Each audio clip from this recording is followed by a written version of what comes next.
make sure you have your 5.6b notes in front of you. This is the last lesson in this mini inequality unit 5. We have talked about these 4 symbols in front of you, and we have gone over their basic describing words. For example, we have the is greater than symbol, is greater than or equal to, is less than or equal to. There are also other phrases to describe these inequality symbols. Are these all the phrases that there are? No, these are just some popular ones. You'll notice that a lot of them have the word is before them. Is the only word that can come before these? No, but we just want to remember that when somebody says less than, that implies subtraction. But when somebody says is less than, that's a comparing phrase. And then we know that it's an inequality symbol.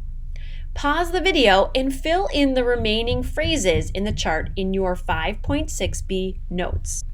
Our goal today pertains to writing and graphing inequalities to represent mathematical situations and real-world situations. 1 and 2 here are mathematical situations. So our job is to translate. Remember, math is a language and we're constantly working on understanding this language. So we have a number is at most -7. I like to just start by recognizing that I'm not just saying a number is -7, I'm saying a number is at most -7. Those are comparing words. We're looking for an inequality symbol here.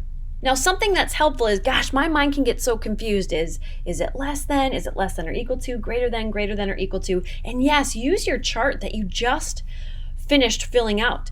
But I also want to give you a helpful hint. When we're doing these inequalities, when we have to write them, sometimes it's helpful to just start by graphing it. So first of all, we have a number. We need to use a variable to represent that, and it's being compared to -7. Let's start by finding -7 on our number line. Now we need to know, is it a closed circle or an open circle when we plot at -7? Well, the inequality phrase is saying is at most, so could it be -7? Yes, it could. That means we close it in. Is at most -7. That means -7 could be a solution. Could it be bigger than -7? No, it's at most -7. So -7 is the biggest it could be. That means my arrow needs to point to the left, the smaller numbers. Now let's write this inequality using the graph. We have a closed circle, and we know it's pointing to the smaller numbers. So x is less than or equal to, and my closed circle is on -7. There's an example of how graphing first can be helpful when it comes to writing inequality from these mathematical situations. Let's look at number 2. X is at least 2. I'm not saying x is 2, so I have an inequality phrase there I'm comparing. Is at least 2. My values that I'm comparing here in this problem are x and 2. Now, I'm going to start by finding 2 on the number line. And I'm going to ask myself, okay, if it is at least 2, does that mean it could be 2? 2 could be a solution to this inequality? Yes, it can. So I'm going to have a closed circle on 2. Okay, I'm going to ask myself again, if it is at least 2, can it be less than 2? No. The smallest it can be is 2 if it is at least. So that means I'm looking for values 2 and greater. They would all be solutions to this inequality. Now let's write an inequality using this graph. We have any value we plug in. So let's just say x. You could use a different variable. Now it's a closed circle, and I'm pointing to the values greater than 2. So it's going to be x has to be greater than or equal to, and my plot is on 2. We just wrote and graphed, given these mathematical situations, these inequalities. Let's look at some more examples. Number 3, -10 is less than x. All right, so I'm not saying -10 is x, I'm saying is less than. So those are comparing words. I'm using an inequality. I know I'm comparing -10 and x. But hold up. What side should the variable be on when we're working with these inequalities? The left. So negative 10 is less than x, but I want x to come first. So those two terms need to switch spots. But then what also has to flip? My inequality symbol. Negative 10 is less than x, but that means x, flip it all around, is greater than negative 10. So here, graphing first maybe wouldn't have been as helpful, or maybe it would be helpful to you. And the reason being is because my x value, or my unknown, wasn't first. So I needed to bring back that knowledge that I always want to see my variable on the left side being first. And that means I have to change a couple of things, especially that inequality symbol. Now let's use our inequality and show it on the graph. So are we going to have an open or closed circle at negative 10? An open circle, because the solution would not be negative 10. If I drop negative 10 in for x, negative 10 is greater than negative 10. No, that doesn't work. I'm talking about all values that are greater than negative 10, so my arrow should be going to the right. Let's look at some more examples. These ones we do not need to graph. These are going to be multiple step inequalities, and we're not solving inequalities yet. You can. We're not to that point. We're just translating. Okay, so we have twice a number plus 8 is greater than negative 11. First of all, I'm not saying is negative 11. I'm saying is greater than. There's a comparing phrase. I'm using one of my 4 inequality symbols. Which one is it? The greater than symbol. Now let's go through starting from the left. Twice. That means 2 times. A number. I can't pick any number I want. I need to use a variable. Plus, I know how that translates. 8, and then I'm saying all of that is greater than negative 11. Now let's put this into an inequality. We have 2 times a number, so 2x, invisible multiplication, right? Plus 8 is greater than negative 11. And now eventually you'll get this down to just where you have your variable and you're comparing it to one more value. But like I said, we're not solving inequalities right now. We're working on writing, graphing, and this part right here, it's a 2-step inequality, right? Because you have multiplication and addition in there. We're just working on translating this. Look at number 5. Half of a number minus 5 is less than or equal to 3. I'm not saying is 3, I'm saying is less than or equal to. That's an inequality phrase there. That is my less than or equal to symbol. Now let's work from left to right. Half. That's a number. Of a number. When you're taking a number like half of another number, what does of mean? Multiply. I don't get to pick any number I want. I need to use a variable to represent that. Minus, I know what operation that is.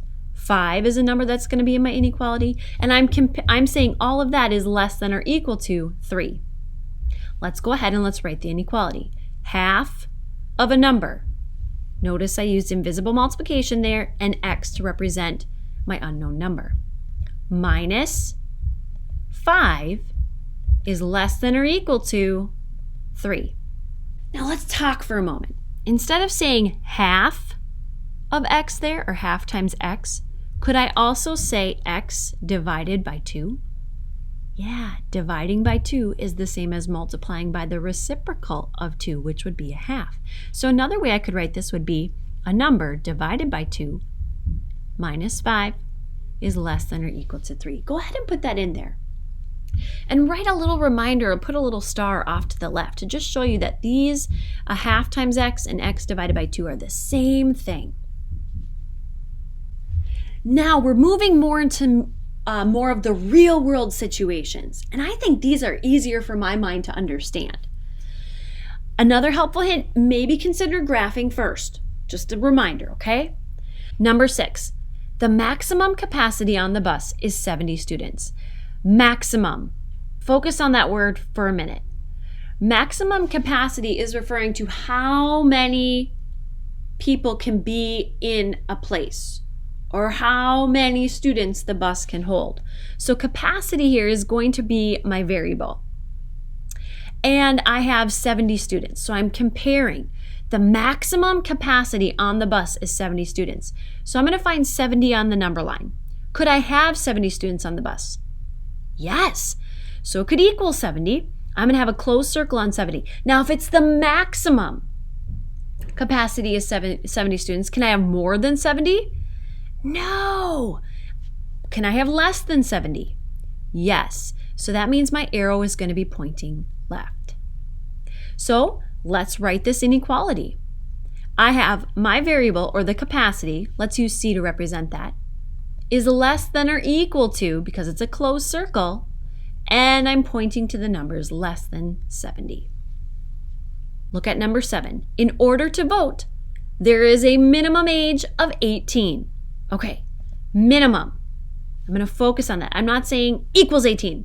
There's a minimum age of 18. You could be over 18 and still vote, right? But can you be under 18? No. So the age that I'm comparing that to 18, the age of voting. So let's find 18 on this number line. Notice how this number line, I got to pay a little bit more attention. I don't see 18 right away, but I see 15 here, 16, 17, 18, 19, 20. So each one of these tick marks is one more than the other. So 15, 16, 17, 18. Now, here's 18. Am I going to have an open or closed circle? Could you be 18 and vote? Yeah, so I'm going to have a closed circle. Now, can you be less than 18? No. Can you be more than 18 years old and still vote? Yes. So I'm going to be pointing to all the values greater than 18. So my inequality would be my age has to be greater than or equal to 18 to vote. Number 8, what I can spend is under $50. Try number 8 on your own. Pause the video, come back and check your work with mine. What I can spend is under 50. I'm not saying what I can spend equals 50. I'm saying what I can spend has to be under 50. So if I find 50 on my number line, I got to pay close attention again. Each one of these tick marks is one whole greater than the previous. So 48, 49, 50. And you check that first. Make sense of your number lines first. I'm going to have an open circle on 50 because what I spend has to be under 50. It can't equal 50. And I'm talking about values that would be less than 50. So my inequality would be what I spend, and if you used a different variable, that is completely fine, is less than 50. Our final 2 examples, we just need to represent the situation by writing inequality. These are going to be 2-step inequalities, and we are not solving inequalities yet, so we are just going to represent them, meaning we have to translate. The dance committee hired a DJ for the fall dance. The DJ charges $125 per hour in addition to $55 for an assistant. The committee wants to keep the total cost under $600. Which inequality represents the situation? Now, normally, I would say, what are we being asked to find here?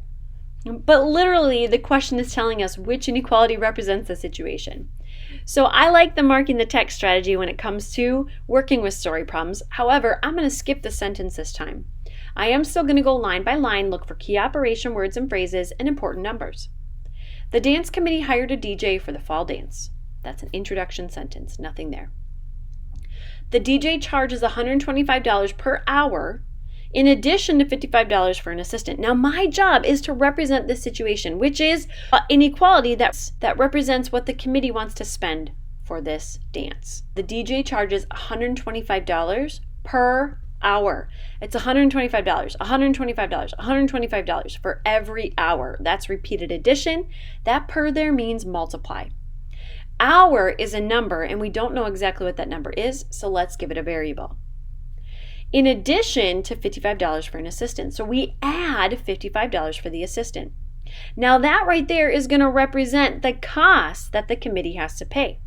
But if we keep going, it says the committee wants to keep the total cost under $600.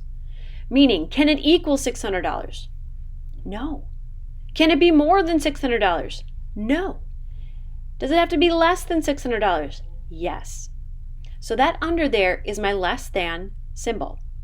So really, I can look at my 4 multiple choice options and eliminate the greater than ones right away, eliminate the less than or equal to, and focus on the one that remains and make sure that it matches. Does this represent the situation above?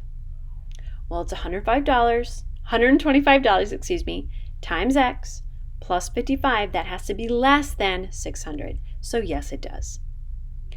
Go ahead and try the final example here on your own. Again, you are just writing an inequality to represent the situation. We are not graphing it because these are two-step inequalities and we're not solving inequalities yet. Pause the video, come back and check your work with mine. All right, 7th graders, I get the correct inequality to be 500 minus 25x is greater than or equal to 200. Right away, I was able to eliminate the less than or equal to one right here because I know the word at least means she wants a minimum of 200 in her account at the end of summer. So she can't have less than or equal to. So I was left with the 3 options for multiple choice. Well, then looking, I thought, well, she's not talking about having a minimum of 500 in her account at the end of summer. So I was able to eliminate the first one as well. And then I was able to eliminate this one over here because of the word withdraws. She withdraws $25 each week. That does not mean plus, that means subtract. So again, the correct answer is 500 minus 25x is greater than or equal to 200. She has $500 in her account. She withdraws $25 each week. And at the end of summer, she wants to have a minimum of $200 in her account. This inequality tells the story of the situation above. With this final lesson here, let's summarize it. Go ahead and write this in the summary section in your notes. When it comes to writing and graphing given a mathematical situation or a real-world situation, it can be helpful to sketch a graph first to get a visual before writing an inequality statement.